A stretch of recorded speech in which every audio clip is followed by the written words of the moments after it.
in at the last minute. So do you want to? Oh, there you go, just like that. Come on in. Come on in. Thumbs up to pull it in. They all get automatic turn on the back.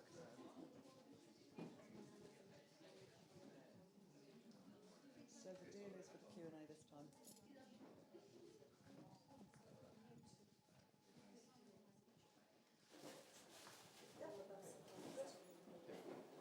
Well, it's been a long day. We need to wind down. We need a bedtime story. We need a drink.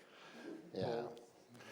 Okay, I'll tell you a story about drinks that were drank 130 years ago, so I don't know how much value we can extract out of those.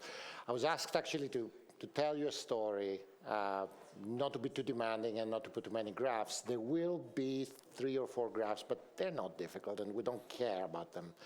I've also been first of all, I'm very thankful for people to turn up so late after such a long day to listen to me.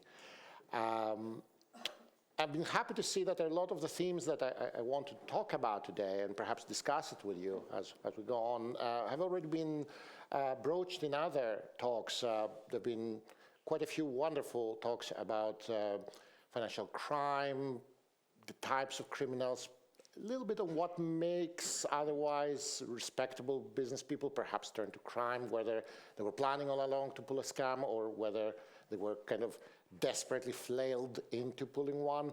There is going to be, of course, a talk about mistakes, both mistakes on the part of the market perhaps, but, and you will be the judge of that, perhaps mistakes that are made in the narrative that has been spun about the story from 130 years ago. Perhaps this is not a bubble.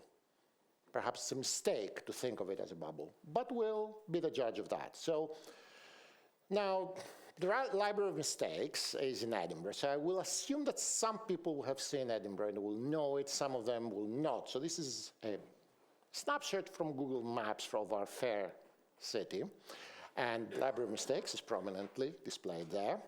Now, at the top is the port of Leith. It's not much of a port these days, but it used to be a bustling commercial port servicing the North Sea part of the Scottish trade. And the road that leads down from Newtown, Calton Hill, all the famous landmarks, all the way down to Leith is this straight, mostly straight, road called Leith Walk. It's a very prominent street in Edinburgh. Now, at the foot of the walk, where I've put a little star, is a building. And to give you an idea how prominent this building is, you know, this junction of Great Junction Street and Constitution Street, again, I've given Google its credit here, this is where the statue of Queen Victoria is. So this building is what we're talking about. Now, these days, it just looks like a Victorian building, like so many others. It has so many other things, a charity shop, a connected shop with a charity. But it has a history. So this used to be the headquarters of a company called Pattison's. It was a company that was originally a partnership called Pattison. Whoops, what happened to my... Yeah, this used to be I don't know why I didn't come across. It was one of the flyers that this company had issued, which was called Pattison Elder and Company. So it was a partnership, and it was very proud in telling the world how old of a company it was. It said that it was established in 1849 and proudly displaying its various assets. So where this purple oval is the same building drawn in 1898. So you will have to use your imagination so that I can email you the slideshow. I don't know why this didn't come across. I've got it here in my pocket in another stick, but you don't. Probably the ransomware, yes, probably the ransomware. It doesn't really matter. What this company just really trumpeted to the world is that it was there all along, since 1849, and that it had lots of very valuable assets.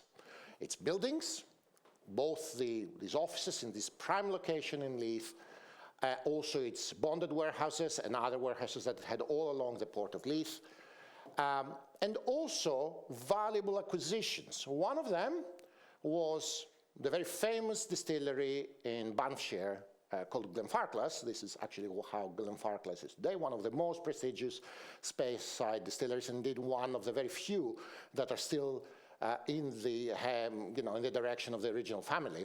So the Grand family still own the company, at least they owned it 5 years ago when I worked in their archives. So Pattison said, well, we own this place, and we also own this big brewery, Duddingston in Edinburgh, which afterwards became the Duker's brewery, and they were very prominent. Suddenly, around the beginning of the 1890s, they started being everywhere in wholesale trade periodicals like this one. This is, the doyen of the various wholesale publications in the 19th century, Ridley's Wine and Spirit Trade Circular. So this is a 2-page list of its prices. This is only addressed to the wholesale trade, so wine merchants, pubs, people who are buying in bulk. And, they have all their various products. They have names like, some of them very cute Victorian names like the Dews of Sleevemore. That's a typical Irish whiskey brand that you would find those days. And their commercials were everywhere. And indeed, the company was very pioneering in having very brash, very forward, and very confident advertisements. Now, it's interesting that in the Victorian era, and Pattison said they are not the only ones, the imagery in the advertisement of Scotch whisky is quite different to today. So you would never see any kilts or any pipers, or I should never say never. You would rarely see kilts and pipers and sporrans and other images of Scotland as we have today. That was left for the Irish. It was Irish whiskey that leveraged the Celtic imagery of harps and of kilts and of pipers and all that. The Scots, or at least type of companies like Pattison's, really pushed forward this very manly imperial identity. Now, this is from 1897. This is a period when the war in the Sudan was taking place. Gordon of Khartoum and then Kitchener of Khartoum, that period. And also, so there is a lot of pride about the Scots regiments that fought in that war. So this is one of their most famous campaigns, the Big Boom, which of course, because the Scotch whiskey industry in general was booming, then became emblematic of the hubristic reaches of this particular company and the industry in general. The other one shows the pride in the shipbuilding industry of Scotland. The most famous one of all, the campaigns, it's a bit apocryphal. I haven't managed to find whether this ever happened, but there is a tale being told that the company bought 500 parrots whom they taught how to say drink Pattison's whiskey, and then they gave them out for free in various pubs around Scotland. Now, I have never found any evidence that this has happened, but it is a story, and we will come back to this story narrative theme in this talk. It's a story that is being retold. People now believe this story. If you ask enthusiasts in Scotland who have heard of Pattison's, and there are quite a few who have heard of Pattison's, they will say, oh, these are the guys with the parrots. This is one of the things that people know about it. So it was, however, one thing we do know is that this company really put a lot of effort in its advertising campaign, really put a lot of effort. And it was not, it sounds like gimmicks, quite a few are gimmicks, but as we will see by the end of this slideshow, these were not the only people who did this kind of very aggressive, confident campaign. So they went further. They got Alfred Barnard, the chap here, to write a description of the company and of its various assets. Now, some people may know who Alfred Barnard is, but to give you a parallel in today's terms, he's the equivalent of, let's take a famous wine TV personality, Oz Clarke and Michael Palin in his travel period. So he was this guy who was this famous authority on brewing and distilling and drinking it and where you find the best, and also someone who wrote about his travels. So quite a famous person. In fact, how famous? His book is still in print. In fact, this is the cover of the version of the book that I have. And it's actually a very, very good source for academic purposes as well, because this guy was really very thorough. He would go and say, this distillery is there, they take their water from there, they have this railway siding where they get all their, the malt in and they put the casks out. So it's as information for a lot of these distilleries and breweries that are no longer around, is actually a very valuable book. And Barnard was a journalist, so he wrote well. And so he wrote this little, very rare book. For this, I'm grateful to Ian Buxton, one of the collectors and local historians who have been interested in that. Gave me this book for free to help me with my research, so I'm very grateful. I should mention him, and you'll see quite a few acknowledgements on these collectors and enthusiasts and local historians who have really helped with his research.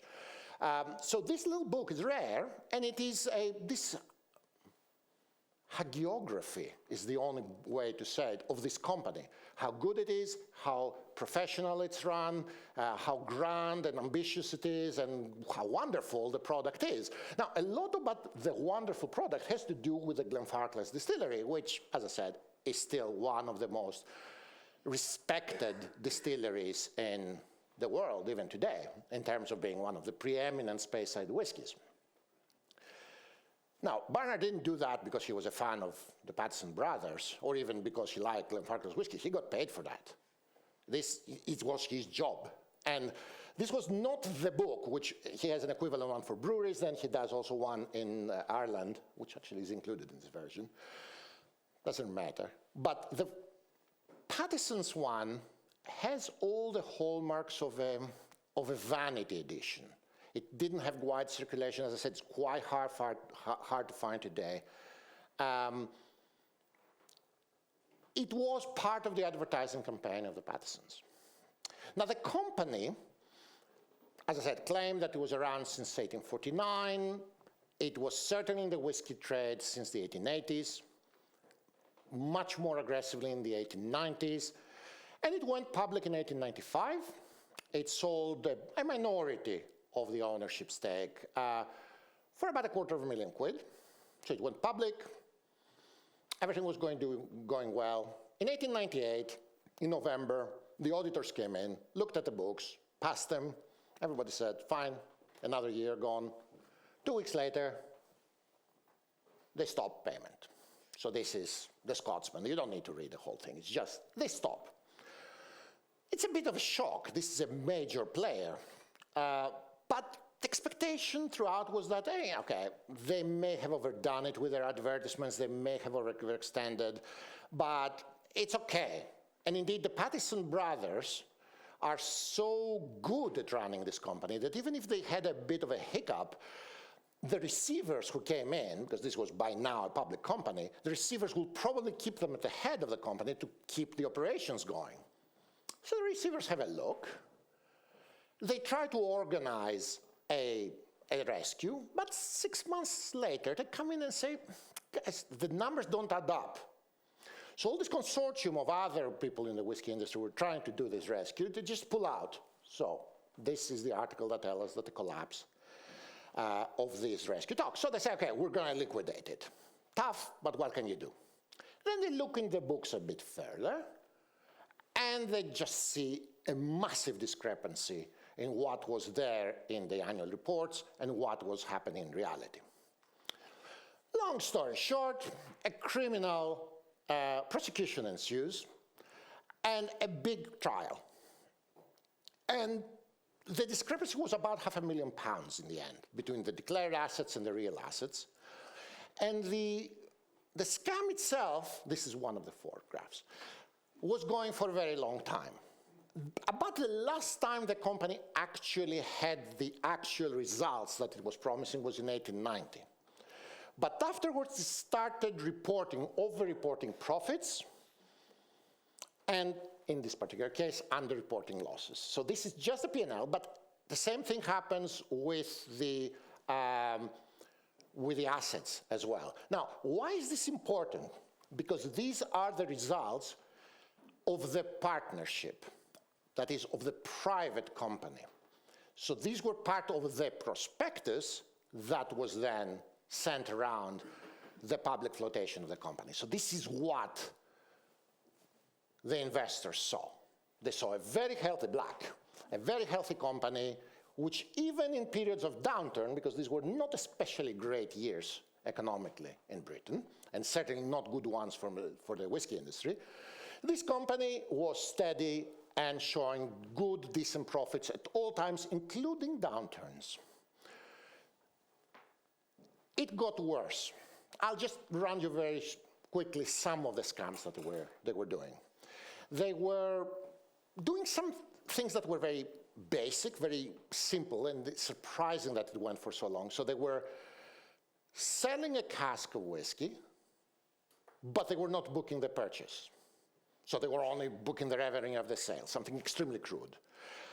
Because the sales, and we'll get to how the whiskey business works, the sale was about an asset that was held in a bonded warehouse. So it was not literally, here's money, give me the physical cask. It's give me title to this cask through a delivery order and, give me a bill in exchange. But they were actually issuing delivery orders to more than one person for the same cask that was residing in some bonded warehouse or in the distillery. These were quite incredible that they went on for 3-4 years until they were caught. Some of the tricks they did were quite clever. So there is this rumor, and you'll see further on, it's even now being discussed, that the company was actually adulterating whiskey and selling dodgy whiskey to the public. Now, the company was mixing cheap whiskey and calling it Glenlivet whiskey, which you may have heard is one of the famous brands, but that was never intended to be sold to the public, especially not the Scottish public, because they would just immediately taste it and say, that's not Glenlivet, this is some grain, one-year grain that just came out of the patent still. They were not actually as dumb as that. All they did was they wanted to have a cask in the bonded warehouse that said Glenlivet mix. Okay, we'll valuate it for 6 shillings, 6 per gallon instead of 1 shilling, 6, which would be its true value. So it was all to have physically the vatting, so the actual whiskey existed, but it was just christened expensive whiskey instead of cheap. So a whole gamut of scams, including simple grabbing things off the till to the tune of 40 grand, so not a little amount of money. And 40 grand in 1898 it's a fair chunk of cash. They were prosecuted, convicted, and unlike some of the cases that we heard this morning about a poor chap who was sent down for 14 years, one of the brothers got 18 months, the other guy got 9 months. So we're not talking, okay, it was not exactly an axe murder they were being prosecuted for, but still fairly lenient sentences. So that's the story of Patterson's. So what? Why is this interesting? I mean, it's cool in a way, but why is this an interesting story? And how did I come about to know about it, look into it, and think it's worth my time? Now, my normal hat is I'm a financial historian, and I do things like 18th century financial crisis, the Bank of England. Why am I bothering that? Is that because I like a tipple? Yeah, I do, but that's not the reason. The reason is that there is a lot of things here that come into my normal work. One of them is the obvious one. Was it a bubble that was happening here? And we'll get to that. But even more importantly, the thing that fascinated me is the very reason I'm here at this time slot. I'm telling you a story. This is always part of the story. It's the story among enthusiasts who will publish books for it. And this is not a book that you'll find in the bookstores. This is a couple of very nice people. I've actually met Jim Brown. He invited us in his home in the Borders, and he has this kind of private archive that a lot of private collectors will have. So I don't want to be, I really wanted to say that perhaps for the third or fourth time, although I'm a professional academic historian, I have respect for local historians, amateur historians, collectors, enthusiasts. It can be the energy, if only students had their kind of energy, let's just say. They are people who are unbelievably enthusiastic. They can be very thorough, not always, but they can be very thorough. And in terms of finding what happened, they can be fantastic. So I always have great respect for what they do. So Jim Brown and Louis Reps, a Swedish gentleman who also has been very generous and kind with sharing the stuff that he has found over the years, they wrote this book about this story. And this story is something that gets retold. I remember we were once with my wife in the Scotch Whisky Society, the Scotch Malt Whisky Society in Edinburgh, and it came up when we were talking about ups and downs in the whiskey market, and the gentleman we were talking to, he said, okay, like the Pattersons in the turn of the 20th century. It has become an emblematic story about the excesses, the periodic successes of this industry. So this is always interesting for me. Why are people retelling a story 100 years or 130 years afterwards? What makes it so interesting? What does it tell us? Now, this is the way that I actually found this story. So this is an investment note that I literally bumped into completely randomly by a company in Edinburgh that I do not know, although I was actually contacted, emailed by their founder and said, okay, by the way, this is one of ours. I said, sure. Which basically, what they're doing here, so this is from 2016. Well, what they're doing is they're warning their investors to be wary of any of the glamour industries. They say, it may be easy to think that I'm investing in the film industry, in cosmetics, in luxury drink or fashion, but it may be very, very dangerous because these are difficult sectors sometimes, and you can fall prey. And okay, they use the particular case of Patterson's, which was, by the way, the first time I've ever heard of the story. And a lot of the things that are now being told in the story, they're really retold as a narrative. So for instance, they call it the whiskey bubble. So immediately when I saw that, I said, hang on, why is this a bubble and I've never heard of it? I do bubbles, I've never heard of that. Then they said, then they said that these people owned the Oldmore and Glenfarclas distilleries. Again, two very venerable names in the industry. They also say that they sold their customers dodgy whiskey. Now, it doesn't matter, it really does not matter that these are not factually correct. As we said about selling the dodgy whiskey, this was actually never sold. It was only put on bonded warehouses so that it could be valued at a high level. And as I also found out, they actually never owned Glenfarclas. All they had was a joint venture agreement to buy all the new make from the distillery at a fixed price and put it in their blends. And indeed, that was the way that Glenfarclas managed to extricate themselves out of the bankruptcy proceedings, otherwise they would have been sold, and are still in the hands of the original family, simply because the Pattersons were lying about the assets they were having on that account as well. However, these stories were being told already at the period. So The Economist, above everybody else, was scathing about what they saw as the excesses of the whiskey industry. So the first article is months before the Patterson scandal broke out. So they were already saying that this is basically the Scots getting to one of their periodic periods of euphoria, like the City of Glasgow Bank, like the Air Bank before that. Really, what is happening here is a bubble. is a boom, not because there is actual demand, but because they're just overproducing.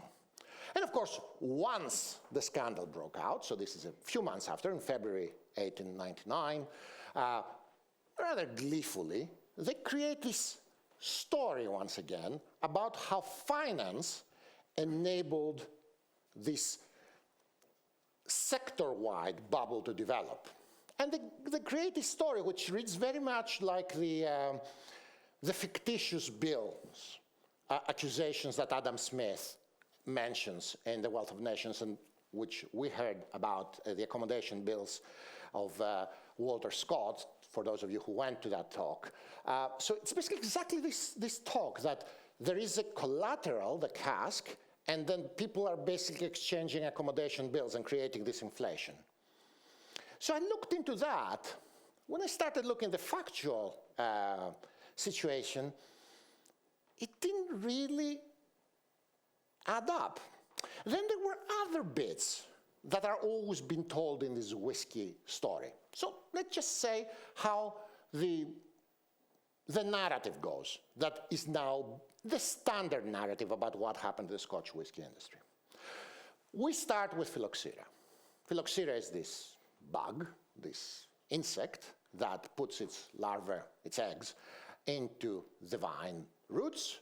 The vine roots wither because the larvae eat the juice, and the whole vines die. This is exactly what happened in the 1860s, and especially the 1870s in French vines. Then it just basically spread throughout the European vineyards and destroyed, for a period, European wine, and by extension, cognac. So now the story has also come in as part of the narrative. It is the bug that saved the whiskey industry. Right. Then we have some actual displacements, to use Charles Kindleberger's terminology. For me, and now this is my hyperbole here, this is the birth certificate of the Scotch whiskey industry. It's a law. It's a tax arrangement that allows spirits in casks to be deposited in a duty-free warehouse and not have the very hefty duty be paid until they get bottled. And that allows this little beast here, which is a column still, or called patent still, an invention that had existed for decades, to start becoming worthwhile to use, because that can create a lot of neutral grain spirit, which then can be blended, because now it's allowed, with malt whiskey, and create a standardized product that you can brand and sell across the world. So this, in 1860, despite the claims of antiquity that you see in bottles of Scotch whiskey, it's 1860. If you want a birthday for Scotch whiskey, it's 1860. It doesn't mean that it wasn't distilled before. It doesn't mean that it wasn't drunk before. But as an industry, as a consumer product, 1860 is what's happening. So let's go to Charles Kindleberger, who you must have read before, or you must have heard of before. How does the narrative work in this particular case? You have a displacement, and the displacement, according to the narrative, is phylloxera, it's technological improvements, patent still, and of course, it's the 1860s legal revolution. It's not just that little law that I showed you, it's quite a few laws that were passed in 1860. Thanks. If that was the birth certificate, the godfather is William Gladstone, because he was the chancellor who passed all this advantageous legislation for the drinks industry. Then what we have is a euphoria stage, which includes the development of branding, of advertising, that we also saw, the growth in exports, first across the British sphere, primarily what used to be called the White Dominions, so Canada, Australia, New Zealand, South Africa. But then increasingly to the United States because of the diaspora, both of Scots and of Irish people.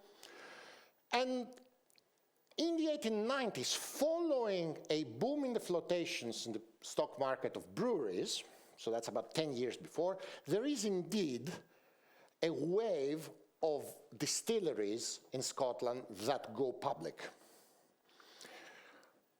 Kindleberger then says that once prices have gone up or production has gone up or whatever we actually measure for the bubble to be a bubble, at the peak of the boom, returns are so bad that only the follies and the frauds are now being done. And Patterson's would fit very well. They float in 1895, so the timing works. And then eventually you have a distress point when there is overcapacity in the market. Perhaps there is a recovery of brandy because eventually the grafting of American rootstock created resistance in vineyards in Europe against the phylloxera, so that's why we still have wine and brandy across Europe today. And there are no more pre-phylloxera grapes apart from some cases, one of them Greek, by the way, Assyrtiko. Doesn't really matter. And then, and that is actually important, there is wide expectations for a duty hike because of the war in South Africa, so what is called the Boer War. 1899, 1900 is when the war in South Africa takes place. And finally, you have the revulsion stage where there may be contagion from Patterson's, there may be fire sales of assets of failed companies, and distilleries being mothballed, so coming out of production. And finally, the market really stays in the doldrums for a very long time because there is these massive duty hikes by Lloyd George in 1909. Now, so that's a story that is being told. And my apologies now for a few more graphs. If you do look some metrics, things do look a bit bubbly. So for instance, if you just look at how much is being produced, so these are not prices, this is just volume being produced. I've normalized everything to 1870, and I've put national colors, so green, red, and blue. So just glancing at the blue line, which is the production of Scotch distilleries, they peak. When do they peak? In 1898, 1999. And then they fall off quite rapidly. You can look at this macro picture in a lot of this data. These all data are really dependable because they come from excise, and of course the excise really, really cares about it because it's tax. So it really measures everything very, very carefully. I don't know if you've been in distilleries in your lives. You've seen the massive padlocks in all the spirit boxes. These are by the excise. They want to make sure that nobody interferes with that liquid and sells it as moonshine, in the free market. So these are very, very, very dependable numbers. So same thing, and even more stunning, if you see, again, calculated by the excise, how much of this production is actually put into warehouses and stays in warehouses. So what we're seeing here, if we just read this chart like this, is that unlike gin in England and Irish whiskey in Ireland, the Scots absolutely go bonkers after a point. And they just create these massive stocks, which peak, guess when? Around the turn of the century, and then they start using up that. I can show you many, many more, ratios of consumption. That picture appears quite bubbly. Another one is the number of active distilleries. Most of those are malt distilleries, but 6, 7 of them are the big bulk ones, the column stills. And as you can see, they peak at 161 in 1899. So again, it looks like a bubble. Enough with the graphs. A table. This is basically the number of the most prominent stock market flotations of distilleries. Now, most of those companies existed before. These are distilleries that were already created before. A few are new creations. I think I've got Ardmore here. Yeah, 1898 Ardmore is a good example. Ardmore was created as a distillery by teachers, a very respectable blender in Glasgow, who basically wanted to have a dependable supply of malt whiskey to put in their blends. So they created one. But most of the other cases are existing family companies. They go into the stock market, they sell a minority stake, then they take that money and they modernize their equipment. Because a lot of these, well, distilleries are factories after all, and they do have quite a bit of capital expenditure to set up these big alembic jars and have a siding for the railroad so that you can get the malt in and get the casks out. So they need all this infrastructure. So this is a very good way to get chunks of cash and do that. And indeed, going back to Patterson's, what Glenfarclas was really doing by doing this deal with them was to get some money up front, modernize their distillery, and promise not to sell their whiskey in the open market, but just provide it to the Patterson Company. So this was what the joint venture was about. And that's what saved them from being sequestered when Patterson's went bust. But looking more into it, I started seeing things that didn't quite make sense. Now, the first thing that didn't make sense as a bubble is that the prices didn't do anything. The prices were rock solid. I'm talking about wholesale prices. The other thing is that when I started looking in the banks that were supposedly so guilty, according to The Economist, none of the Scottish joint stock banks even mention it. There are a couple of mentions in the Bank of Scotland minutes where they say, oh, there seems to be some kind of trouble in the whiskey industry, but we're not exposed to those, we don't care. Caveat is Clydesdale Bank. Perhaps there's something in those archives, but they don't have an archivist, so they're all in closed boxes, so they're not showing it to anyone. So if you have any pull with anyone you know there, do that. I will be eternally grateful. I'd like to see those boxes. But that's the only possibility of the big banks, not the Union, not the Commercial, not the Bank of Scotland, not the RBS. Nobody's doing business with these guys. Then I look in the minutes of the actual producers. I finally managed to get into the Diageo's archive, really lovely resource, and also a North British distillery, another big grain distillery in Edinburgh, really lovely people too.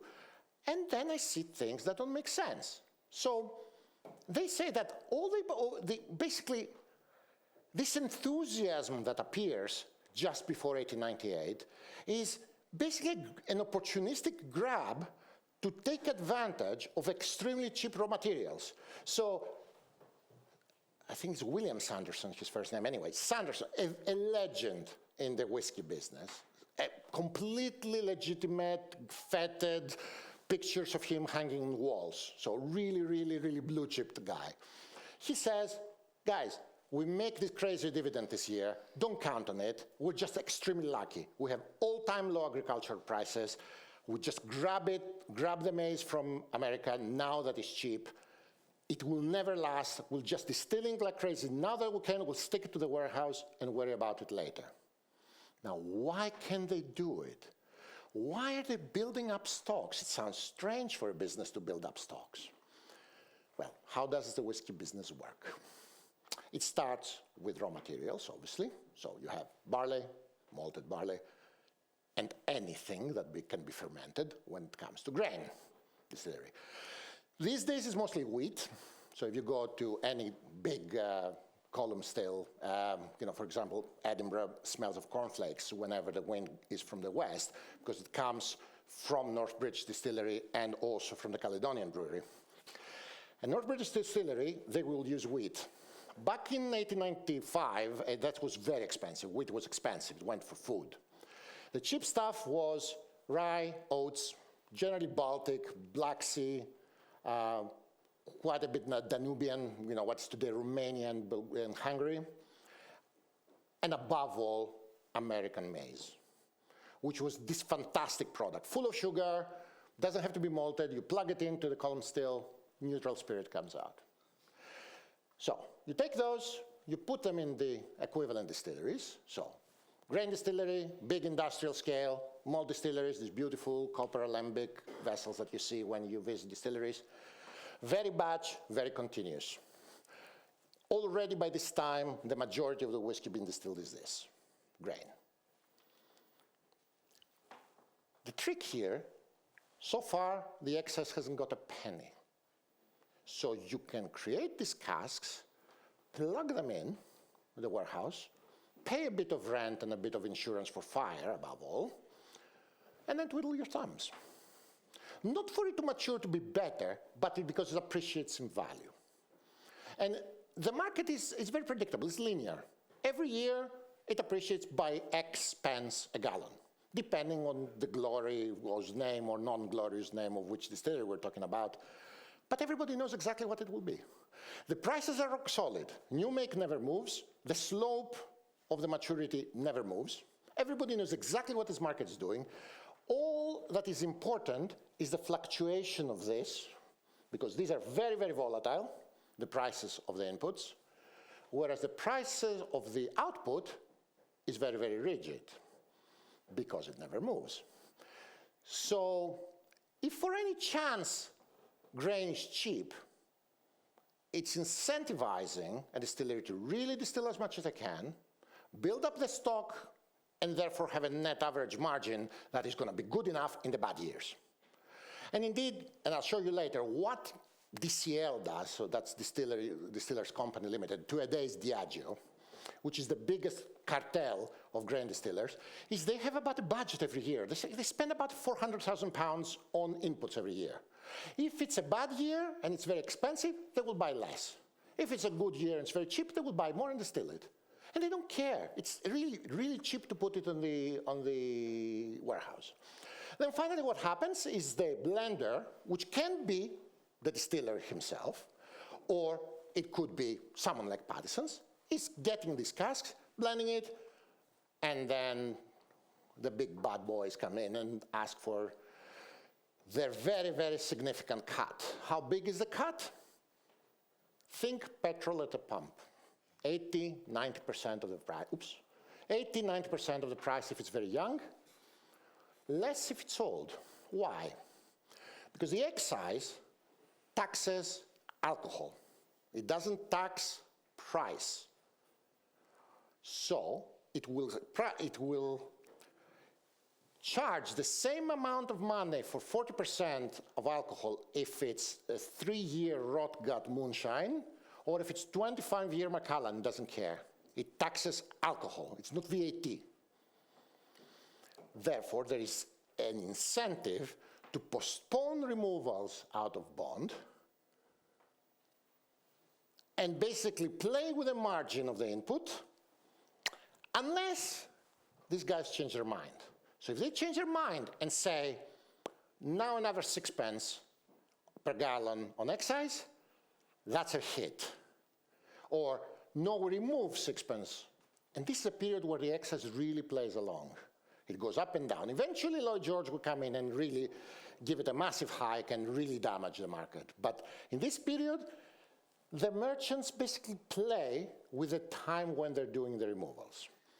Now, to give you again an idea, sorry, I have 5 graphs, but this is truly the last one. We only look at the black bars, don't care about the rest. So this is basically the cost fraction of grain. So basically, of all the costs that a distillery has, what is the percentage that grain is? Labor is a tiny amount. Distilleries really run with very few people. We went to Springbank Distillery 8 years ago, and they told us they have 6 people running the distillery in 3 shifts of 2. And they do everything, including their own maltings, which is very, very rare, which was the standard. So how much is the coal and railroad freights and stuff? Tiny. 60 to 70% of a malt distillery, in this case Dalmore, is the price of corn. That is the cost. I'm finishing. I've seen the time, and I don't want to keep you from your dinner. For a grain distillery, which is continuous and no batch, so they don't have to open and close the stills all the time. They just keep plugging in grain. The proportion is even higher. Unfortunately, these numbers don't exist. So let's tie everything together. Just before this alleged bubble, prices are not all-time low for the grain. So these are the actual prices that DCL paid. So this is the amounts, and this is the actual average, weighted average price. So these are actual contracts, it's no proxies. This is actually how much they paid. And as I said, if you put the actual money they paid, it's about £400,000 every year. I didn't put that graph in, spared you that one. So what I'm thinking here may be happening is, yeah, it's possibly a bubble, but it's a bubble of opportunism. It's distillers thinking, let's seize this opportunity. You never know where you're going to find the grain so cheap. And indeed they do it, and they're correct. Where they're not correct is where I think they underestimate is the fact that consumption has peaked. That one they were not expecting. And what they were also not expecting was Lloyd George. Because 10 years later, what the excise will do to them will be extremely damaging. They also didn't expect the First World War, which was extremely damaging to them. Because, of course, you can't distill grain when there's U-boats trying to starve you out. So let's forget that part. So were they over-optimistic? Yes, they were. Were they foolish and a bubble in the perhaps sense that we've been talking about bubbles today? I have my doubts. I really do have my doubts. Oh, and by the way, just to finish on the advertising note, Patterson's may have been scam and foolish, but the flamboyant advertising that was picked upon so much as evidence of hubris, well, that's Buchanan.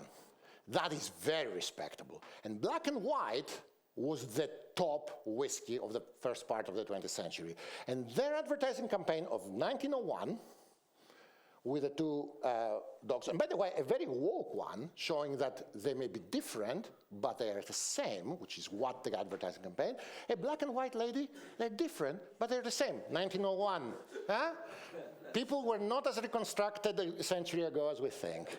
And, you know, and also the military glory. By the way, the ones that they're equating to Nelson is Admiral Togo, who was sinking the Russian fleet, because of course these were, again, not racist. You can say a lot of bad things about them, but they're not racist. Thank you very much.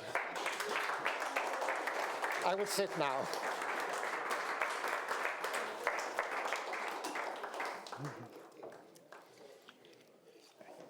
I think I was okay. I said 45 minutes. Sure. So first of all, thank you so much. It was really interesting. I was wondering, when in the 19th century the Patterson's whiskey actually went bankrupt and caught, how did the other companies in the industry react to it? For example, Johnnie Walker's in Princess Street might have been very happy about it, but also maybe not, because consumers might be fearful of all the other companies also engaging in unfair practices of adulterating their whiskeys. So was there a negative impact on the industry, or was it extremely positive for the other companies? Good question, and it really ties up with what William Quinn actually said about the bicycle mania in the top. The damage that it did to the industry, it was very limited. There were some knock-on contagion, you would call it. A few companies, like another couple of blenders, a few pubs that were tied with Patterson's, this tied house system, like they're getting their whiskey from this particular place. Glenn Farclas had this really rough couple of years trying to extricate themselves, but in terms of what it did to the industry, very little. It was the excise that did a lot of damage to it, to the industry. Now, why? Well, Patterson's, despite their grandiose statements, they were really bottom feeders. The whiskey they were selling was generally cheap and cheerful, or sometimes cheap and nasty, you would say, but cheap and cheerful, I think, is the fairest thing to say. Because you don't hear many complaints, oh God, these guys were selling rotgut. It was on the cheap end, and it went away. But the industry didn't bat an eyelid. You know, the more reputable ones, like Buchanan's, Black and White guys, Teachers, Johnnie Walker, they just, in fact, if there was anything, they just created a cheap brand and took that side of the market very, very quickly. So the industry itself doesn't seem to have bothered. The reputational thing, however, was something that embarrassed a lot. And one of the things I should have mentioned that is remarkable about the Patterson story, as a scam now, like forget whether it was a bubble or not, was that it is remarkable that this was happening for 10 years, because really that's how long the company was there. The 1849 claim was rubbish. There was basically a grocery business before, a provisions merchant, as they called it in the period, and you know, the patriarch was very old, he was retiring, eventually he died, and the sons wanted to do something new and flashy, so they got into whiskey. So, but it was embarrassing that for a decade, this fraud was perpetuated under the nose of a community that is extremely close-knit. And it's just remarkable how this could have happened. So people like Diageo, DCL as it was called, they mentioned that they did lose a bit of money on Patterson's. I think they may have lost £15,000, which was not insignificant. It was nothing compared with their bottom line, but the embarrassment of being caught out by these out-and-out scammers, it's not something you can say academically, but you can see the spirit of the writing through the lines of the minutes, saying, you know, they look a bit embarrassed. But it was not such a big deal. It has become a massive deal in the retellings of the story. So among whiskey drinkers today, it's like the invention of the still. It's one of the kind of the punctuations. It's Patterson's, and they will always talk about 1983. 1983 was a big, big low point of the industry where a lot of the old distilleries closed and some of them don't exist anymore. The reason 83 is because the physical plant was coming to the end of their useful life. They had to be renewed, so you know, after a point that was one of the reasons.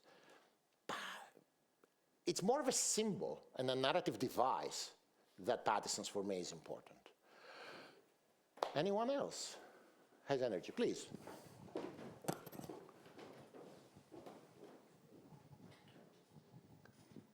So people lost, and it was the shareholders that were hosed down, but that's the role of shareholders, isn't it? There was not much debt around in this. Banks weren't dragged down. No. Fixed obligations were not missed. It was, you know, the people who suffered. It's shareholders and reputation. Life to suffer. Shareholders, yes, and they were 40% of the whole company, so it was a minority stake that was sold. Shareholders, you know, as I said, some pubs really didn't enjoy the experience, a couple of suppliers, but the reputational risk, the fact that, again, let's be, you know, I can say that as an outsider, I'm not Scot. The embarrassment of Scots that a bunch of English people were making fun of them in The Economist, that was the damage. And that they did not appreciate, and you could see that they did not appreciate. And you know, a bit of editorializing here, but a Greek specialist in Scottish business. There is this periodic kind of disasters that happen in Scottish business. And, you know, they happen in any country, but they are a controversy in Scotland because the English pick up and say, ha, ha, ha, you know, you're not as clever or as dour or prudent as you thought. You're actually as crazy as we are. And then the Scot says, yeah, sure, but you are crazier more frequently. And it's the same thing with 2008. You know, a lot of the way that this whole RBS and BOS thing was covered was in, and again, I'm editorializing here. You know, what did you expect? I mean, you tried to play grand, you know, captains of industry, whereas unspoken, tap, tap, tap, you're just a few Scots here. What are you guys doing? Same thing with the air bank, which is my specialty. A lot of them, it was very explicit back then. It was really hostile press cuttings saying about the not just the hubris, but really the banditry of Scottish business. So if you look at the 1772 cuttings, about the air bank, it is about, these guys are thieves, and finally were caught out. By the time of the City of Glasgow Bank, a century later, oh, they're still thieves, because of course that was a scam. By the time of Patterson's, you know, now Scotland is established. We go more to the rhetoric of, you guys went over the top, you're not as prudent as you claim, I think. But that's my editorializing as a foreigner, talking about the nations of the United Kingdom. Gentlemen and gentlemen. So I'm curious, what was the brothers' strategy? And did they have one? And to put slightly differently, did they plan this as a scam? Or was it a Nick Leeson type of thing, but things go wrong and they cover up and they go further wrong and they cover up some more? And then they find themselves in such deep trouble that they can't get out of it anymore? It's a great question. In fact, it's a question that I'm thinking about when I'm writing this chapter of the book that will come out in a few years. And it is, if you read the records of the trial, And thankfully, the records of the trial, we have all of them verbatim. So we have all the witnesses, the positions, everything. So it was a very, very big deal. The records are like a hardback volume, like that thick. It seemed, they claimed, the two Pattersons claimed it was the second, that they weren't ever planning to do it. They found themselves in the hole, they kind of fiddled with the numbers until things turned. Now, you'd say, they'd say that, of course, would they? A lot of the employees who had every reason to resent the fact that not only they were unemployed, but they were also dragged to court to be witnesses in this very scandalous situation and, happening under the nose, they just said they were eminent business people, and until a couple of years ago, everything was looking okay in the company. You have one witness, one of the people in the warehouse, saying that he found it very strange that they were vatting these massive quantities of inferior whiskey, and he was saying, where are they going to sell this? Nobody's going to drink this thing. So there were some warning signs, according to the record, but they came late. So I would think that at least the story as it comes from the sources is that it's the second. Perhaps we can say that up to 1890, the company was being truthful in its records, and it went under when there was a downturn in the economy. 1891, 1892, they were not good years. And consumption fell. I didn't bombard you with these graphs, but basically take my word for it. And they may have just found themselves finding a loss just as they were getting into this new business in this tight-knit community as parvenus, and they just try to brazen it out by being flamboyant and spending their way and try to create confidence in their credit just by being so large about everything. Yes, sir. On kind of current affairs of whiskey, I went to Skye last year and met a Dutch couple who had invested hundreds of thousands of pounds in whiskey and had seen that investment grow. I mean, the Dutch are prone to an investment in stuff like tulips and whiskey. So, but I was wondering if you had a take on the current boom of the whiskey industry as an investment, and whether you think that the good times will keep on rolling or whether we're going to see a bust. Right. Now, there are several hats that I can wear to answer this question. As a whiskey drinker, I greatly resent what has happened because it has priced out all the good stuff for poor academics. So I want it to go bust. But wearing my hat of the historian of bubbles and a pessimistic person in general, I think it's overvalued. I think a lot of what is happening is so purely speculative. And again, to tie up with what William was saying in the morning, it's just the marketability, the ease of trading title to a cask that nobody ever sees. It resides somewhere in the Highlands of Scotland, so you are in Holland or you are in China, a lot of them are Chinese, a lot of them are Americans, and you're fooling around with the name of a barrel, and you're trading it around. It is a real asset. It is an asset that appreciates in value the longer it stays as a cask. So yes, it has a positive carry aspect of it. But just as in the 1890s, where I don't think it was like a bubble, like a railway bubble or any kind of these things, but eventually there's only so much capacity that you can distill or so much price it will reach. In the end, it will have to be bottled, it will have to be sold. And a lot of the story that is being told to justify the valuations is, oh, the Chinese have learned how to drink. Yes, sure, the Chinese have learned how to drink whiskey, and the Indians also, and the other countries that are not traditional whiskey drinkers. But the Indians are also making their own distilleries. The Swedes are making their own distilleries. The Italians are making their own distilleries. If the prices are high, in the end, people will come in. I mean, there's an opportunity. So no, I don't think these valuations are sustainable. I would never invest myself, but I'm not a gambler, and that sounds to me like a sheer gamble. It may come off, but it's not something I would ever do myself. It feels like a pure punt. And as a drinker, I hate it, that it's being the object of a punt. Can we have one more? No, we can have a couple more. Any more? More?